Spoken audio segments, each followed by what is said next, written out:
Hello friends, તમારું સ્વાગત છે મારા કિચનમાં। તો આજે હું તમારી સાથે શેર કરીશ બટેકાને ભરવાની ઝંઝટ વગર ગુજરાતી સ્વાદ સાથે બનતું નાની બટેટીના શાકની રેસીપી। તો હું જે રીતથી બટેટીનું શાક બનાવું છું એ રીતથી લગભગ કોઈ નહીં બનાવ્યું હોય। તો તમારે આ રેસીપી જોવી હોય તો વિડીયોમાં એન્ડ સુધી બન્યા રહેજો, અને જો ચેનલ ઉપર નવા હોય તો ચેનલને સબસ્ક્રાઇબ કરી લેજો। તો ઘરના રેગ્યુલર મસાલામાંથી આ શાક ઝટપટ બની જાય છે અને ખાવામાં ખૂબ જ ટેસ્ટી લાગે છે। તો ચાલો આપણે તેને બનાવવાનું શરૂ કરીએ।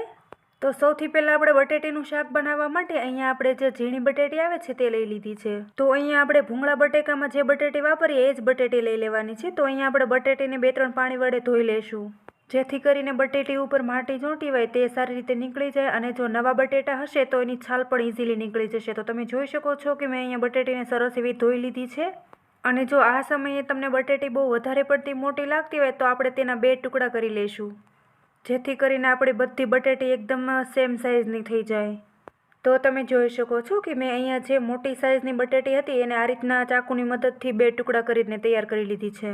અને જો અહીંયા આ રીતના મેં પાણીથી ધોઈ છે એટલે એની છાલ થોડી નીકળી ગઈ છે અને થોડી રહેવા દીધી છે। જો તમારે બધી છાલ કાઢી નાખવી હોય તો તમે પિલર્સની મદદથી બધી છાલ કાઢી અને બટેટાને સાફ કરી શકો છો।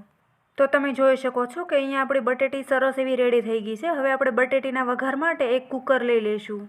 જો તમે પૂરેપૂરો વિડીયો જોશો તો જ તમને ખબર પડશે કે હું કઈ રીતે શાક બનાવું છું। હું એકદમ અલગ રીતે શાક બનાવી રહી છું। તો બટેટીના વઘાર માટે અહીંયા આપણે કુકરની અંદર તેલ ઉમેરી દેવાનું છે।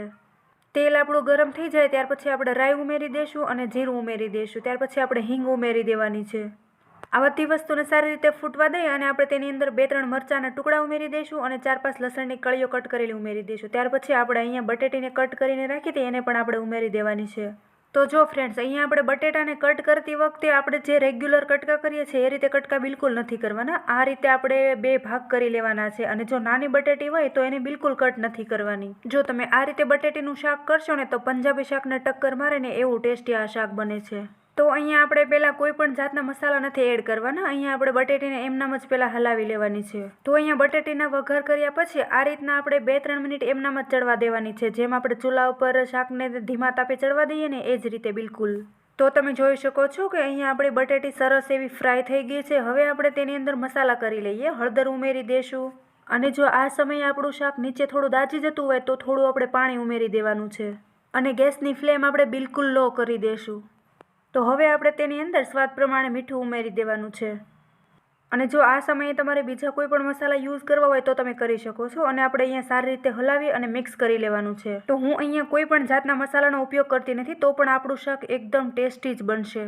તો તમે જોઈ શકો છો કે મેં બધા મસાલા એની અંદર ઉમેરી દીધા છે। અને અત્યારે આપણે બિલકુલ મરચું ઉમેરવાનું નથી, અને એમનામ જ આપણે કુકરનું ઢાંકણ બંધ કરી 1-2 વિસલ વગાડી દેવાની છે।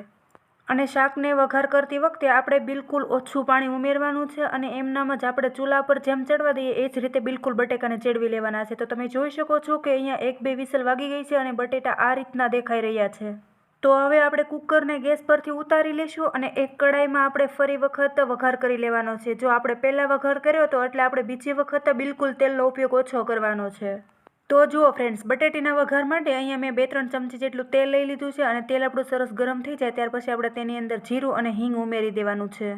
તો જુઓ ફ્રેન્ડ્સ, તમે અહીંયા એક વાતનું ખાસ ધ્યાન રાખજો કે વઘાર કરતી વખતે તેલનો બિલકુલ ઓછો ઉપયોગ કરવાનો છે।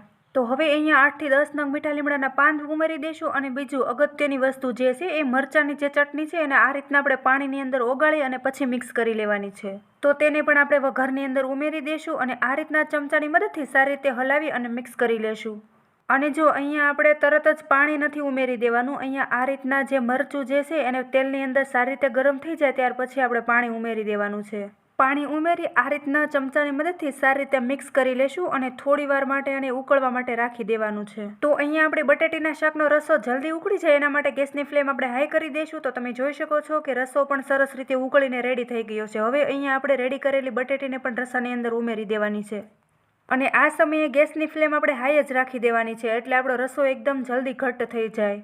જો તમે આ રીતે ડબલ તડકા બટેટીનું શાક બનાવશો ને તો તમારું શાક એકદમ પંજાબી શાકને ટક્કર મારે ને એવું ટેસ્ટી શાક બનશે। તો આ રીતના બટેટીને ઉમેર્યા પછી આપણે 5-6 મિનિટ હાઈ ફ્લેમ પર ચડવા દઈશું, એટલે આપણો રસો એકદમ ઘટ્ટ બનીને તૈયાર થઈ જાય। અને જો આ સમયે તમને મીઠાનું પ્રમાણ થોડું ઓછું લાગતું હોય તો તમે એડ કરી શકો છો, અને તમારે બીજા કોઈ પણ ગરમ મસાલા વગેરે યુઝ કરવા હોય તો પણ તમે કરી શકો છો, પરંતુ અહીંયા હું કોઈ પણ જાતના ગરમ મસાલા વગર જ શાક બનાવી રહી છું।